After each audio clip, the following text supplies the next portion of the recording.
지금 죽도록 힘들다고 생각이 든다면, 그래서 내 인생이 이대로 끝날 것 같다는 생각이 든다면, 아마도 머지않은 시기에 여러분의 인생을 변화시킬 강력한 운과 마주할 순간이라는 것을 깨달으셔야 됩니다. 딱 한 번만 더 일어서서 딱 한 발자국만 앞으로 나아가 본다면 분명 그 강력한 운과 마주할 것이니 딱 한 발자국만 더 앞으로 나아가 보셨으면 좋겠어요. 비워짐이 곧 채워짐의 징조이다. 내 인생이 변화되어 새로운 것들로 채워지길 원한다면 기존의 내 인생을 지탱하고 있던 그 모든 것들이 비워져야 합니다. 당연하게도 가득 차 있다면 담아낼 수 없기 때문인데요. 그렇기에 여러분은 지금부터 말씀드릴 이 6가지 단계를 거치면서 지금까지 쌓아왔던 나의 모든 것들이 비워지는 과정을 겪은 것입니다. 오늘은 제가 겪은 이 운의 징조, 이 6가지의 단계를 거쳤던 저의 이야기를 들려드리려고 해요. 저 역시 지난 몇 년간 주저앉고 싶다라는 생각이 들 정도로 굉장히 힘든 시기를 겪었었는데요. 돌이켜보니 그것들이 이 운이 다가오는 징조였다라는 것을 돌이켜보니 깨닫게 되더라고요. 그래서 저의 이 이야기를 여러분들에게 오늘 공유해드리면서 여러분 역시 지금 다가올 그 운을 잡으실 수 있도록 방향성을 제시해드리고자 합니다. 자, 지금부터 이 6가지의 단계에 대해 말씀드릴 건데요. 그 첫 번째로는 내 주변의 사람들이 전부 나를 떠나갔을 것이에요. 한 2년 전만 하더라도 제 주변엔 사람들이 정말 많았어요. 그 중엔 영향력 있는 사람들과도 친분이 두터웠을 만큼 인맥이 두터웠고 그들은 항상 저를 필요로 했습니다. 내 주변이 잘 되면 나에게도 기회가 오겠지 하고 그들이 원하는 것 그 이상의 열정을 쏟으면서 그들을 도와주던 시기였어요. 실제로 그 시기에 극단을 만들어주면서 현금이 돌 수 있는 흐름을 직접 만들어주기도 했습니다. 하지만 그 과정에서 사소한 충돌들이 일어나기 시작했고 점점 걷잡을 수 없이 커져가는 갈등 속에 사건은 터지게 됩니다. 한참 코로나19가 확산되던 시기였는데 확진자와 동선이 겹쳤다라는 연락을 받게 되었고 극단과 직접적인 갈등이 거기서부터 생겨나기 시작한 것이죠. 극단을 만들기 위해 저의 인프라와 시간을 모두 쏟아붓고 있었던 시기였는데 그런 극단과 틀어지게 되니 그 안에 있던 사람들과 모두 적지게 되었어요. 그 사건을 중심으로 인간관계가 말 그대로 갈리게 되었고 지금까지 내게 남아있는 소수의 사람을 제외하고는 전부 인간관계가 정리되게 되었습니다. 그 사건을 겪고 난 이후에 저의 인간관계 가치관은 크게 변화되었습니다.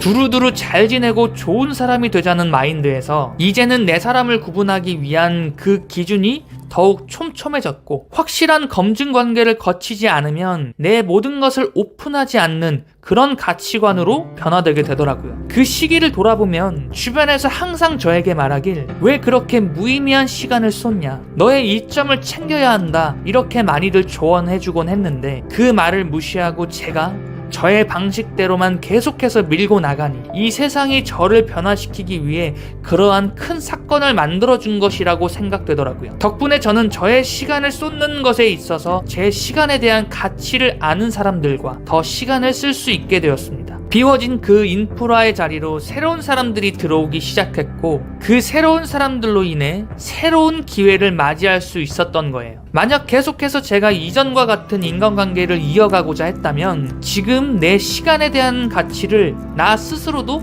아직까지도 인정하지 못했을 거예요. 그리고 그렇게 두 번째, 환경이 변화되게 되는 겁니다. 내 주변 사람들이 변화되니 사람들과 만났을 때 나누는 이야기의 질도 달라지게 되었고 그로 인해 저의 무의식은 점점 더 견고해지기 시작했죠. 무너지더라도 다시 일어서서 달리겠다라는 굳은 의지가 샘솟기 시작했고 계속해서 도전하고 끝끝내 성공을 거머쥐겠다라는 그런 에너지가 내 안에서부터 강력하게 흐르기 시작한 것입니다. 그 에너지를 또 내 주변 사람들과 나누고 거기에 또 그러한 긍정의 에너지를 더하니 저의 이 긍정의 에너지는 더욱더 강력해지기 시작하고 또 그 에너지를 바탕으로 다시 움직이고 도전하고 내 주변을 변화시키기 시작하는 것입니다. 가장 큰 변화로는 작년에 첫 독립을 했다라는 거예요. 내 생활을 좀 더 안정시키고 독립하자 하면서 민기적거리던 그 태도에서 아니야, 일단 부딪히자. 돈을 벌려면 먼저 돈이 흐르는 그곳에 들어갈 수 있어야 해 라는 생각으로 과감하게 독립을 선택했어요. 그렇게 내가 생활하는 공간 자체가 변화된 것입니다. 처음 독립을 하게 되니 수년간 느끼지 못했던 외로움의 감정이 올라오기 시작하더라고요. 또 밤에 무언가 적막한 그 감정에 잠식되어 가기도 했습니다. 그리고 매달 나아가야 하는 고정 지출의 크기가 커지니 이대로 있으면 안 된다라는 생각, 그리고 더 공격적으로 치고 나가야 한다라는 생각이 내 안에서부터 더 극대화되더라고요. 만약 다음 달 소득이 나오지 않았을 때 내가 겪을 상황에 대해 지레짐작하고 겁먹게 되면서 그 두려움의 감정에 몸서리치게 되더라고요. 그런데 신기한 건 그러면서도 동시에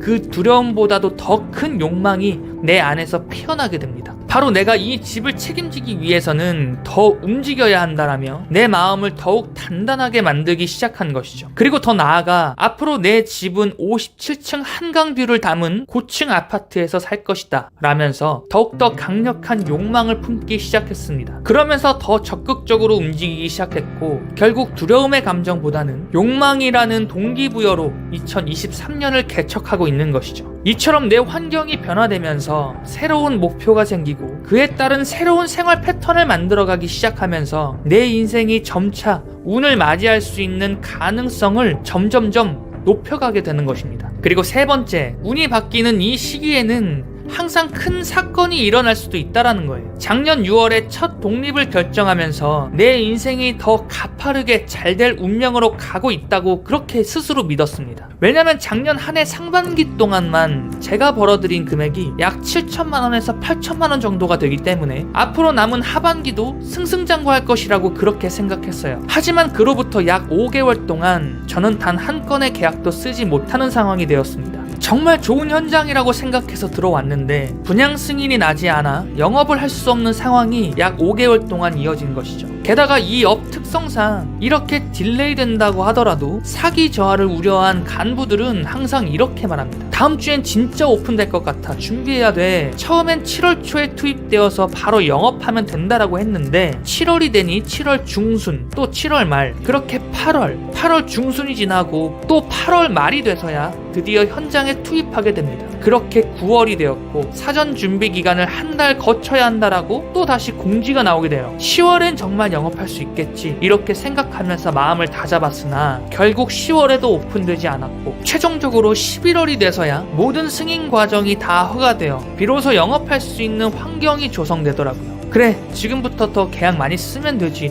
그동안 영업하지 못했던 기간 전부 만회하고도 남을 만큼 열정을 쏟아보자 라고 생각했으나 작년에 전 세계적인 이슈였던 러시아와 우크라이나의 전쟁으로 인해 금리는 폭등하게 되었고 부동산 시장은 그야말로 꽁꽁 얼어붙게 됩니다. 게다가 12월 연말은 제가 속해 있는 이 업에서는 가장 최악의 시기이기 때문에 작년 하반기의 모든 상황들이 저를 마치 짓누르는 것만 같더라고요. 그래도 수년간 쌓아온 영업 노하우와 프로세스가 있었기 때문에 어찌저찌 계약은 달성할 수 있었습니다. 하지만 약 5개월 동안 날려버린 기회비용을 생각하면 적자가 아닐 수 없었어요. 게다가 무리해서라도 일단 독립하기로 선택한 이 상황까지 대입해보면 작년 하반기는 그야말로 심적 부담감이 굉장히 컸던 시기였어요. 하지만 돌이켜보니 그 안에서도 계약을 결국 창출해냈다라는 사실과 작년 총 매출을 계산해보니 약 40억이 넘는 개인 매출을 달성해냈더라고요.